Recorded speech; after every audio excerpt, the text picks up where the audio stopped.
Hello Libra, Sun, Moon, Rising, and Venus signs. Kamusta kayo? Sana po nasa mabuti kayong kalagayan.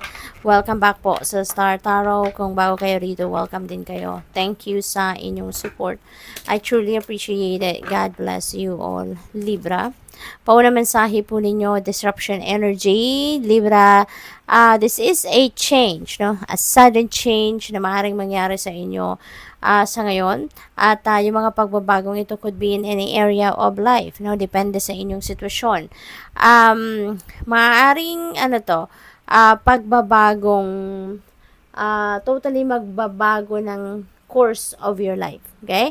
At kung saan man kayo dadalhin ng event na ito, Libra, that is where you're going to be happy. You're going to be fulfilled. You're going to be satisfied. Yung ganon, sa sitwasyon na ito. Okay?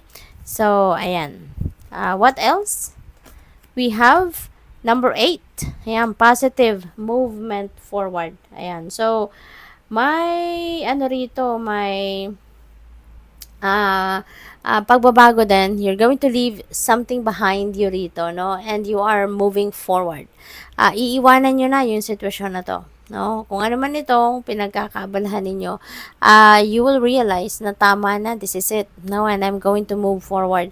I'm heading towards positivity. I'm heading towards a better opportunity. I'm heading towards a better life. Yung ganon. So, napakaganda, 'di ba? Merong optimism, hope dito, and drive. Fertility. Yan. So, ang iba sa inyo rito, Libra, baka buntis, no? Maaaring manganganak na din ang iba, yung ganon. So, baka malapit nang mag-give birth, no? Sa bagong baby. So, congrats.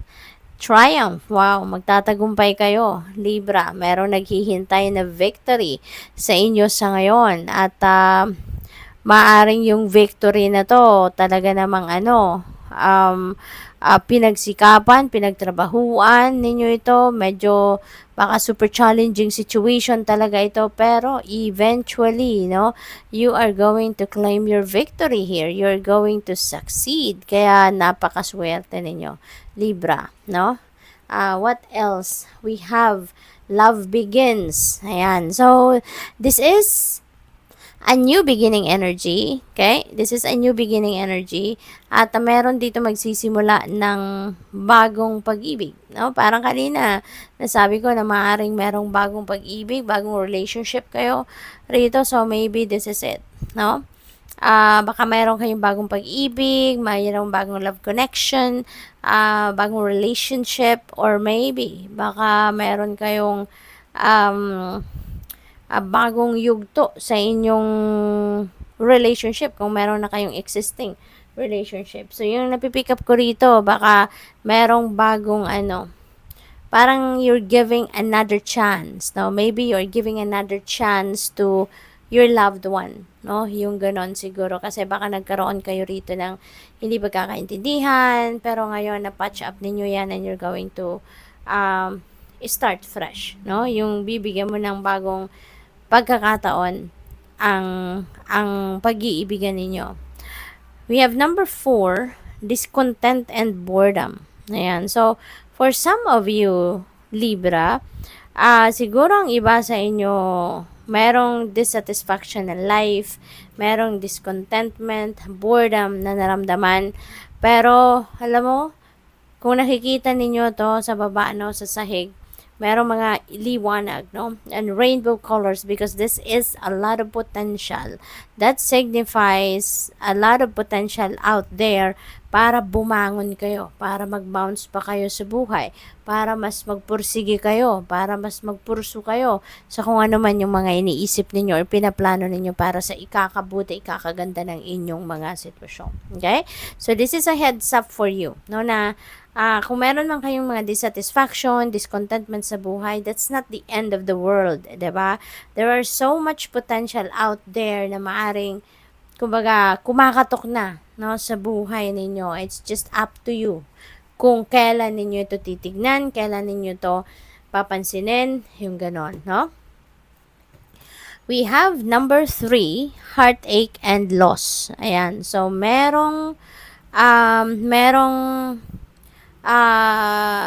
sama ng loob, no? Nagkaroon kayo ng ah, sakit sa dibdib, yung ganon, because of the loss. Maaring you have lost someone dito, or you have lost something, no? So depende sa inyong situation. It could be someone na umalis, na wala sa buhay ninyo, or it could be something, could be an opportunity, no? Kaya siguro kayo may discontentment and dissatisfaction sa life kasi baka na-miss ninyo ang isang opportunity, or baka nawala sa inyo, nasulot sa inyo, naagaw sa inyo, maaaring ganon, no? So, merong ganong pakiramdam kayo, no, na maybe sobrang panghihinayang. Maaaring meron ditong ang tawag rito, regret, no? Napakalaking regret na siguro iniisip ninyo, what if ganito ang ginawa ko, sana hindi nangyari yon, or what if ganito ang naging decision ko. So maraming pagsisisi, no, ang nararamdaman siguro ng iba sa inyo, but that's already gone, no? That's done, that's behind you now. Kaya wag na nating pag-isipan pa yan, wag na nating do not dwell on it anymore, no? Kung ano man ang loss ninyo rito, bagkus bangon na, no? It's time to get up, it's time to bounce back, no, sa buhay, at gawin nating, kung meron tayong mga pagkukulang at pagkakamali, bawi tayo sa mga susunod nating sitwasyon sa buhay. Okay? So, kanina pa pinapakita sa akin ng guides ko yung synchronicity na to. We have double 3. 3 dito, may number 3 din dito. So, that becomes number 33, which is a master number. Kaya I suggest, please look up for the meaning of master number 33 for more guidance. Okay? What else? We have number 11. Ayan. So, si number 11 could be, balance. So, maybe you're being asked now, no, to bring the balance back in your life. You are being invited here, no, na ibalik ninyo yung equilibrium sa buhay ninyo, kasi maaring may mga imbalances na nagmamanifest na sa buhay ninyo sa ngayon. So, it is about time na siguro, no, na mag-step back muna kayo sa kung ano man ang pinagkakabisihan ninyo, pinagkakaabalahan, magnilay-nilay kayo, mag-isip-isip kayo, magmuni-muni kayo, so that you can you'd be able to realize, no, kung ano mga dapat ninyong maisipan, no, kung anong direksyon ang dapat natahakin ninyo at this time. So, good luck. Thank you for watching. Love and light. Namaste.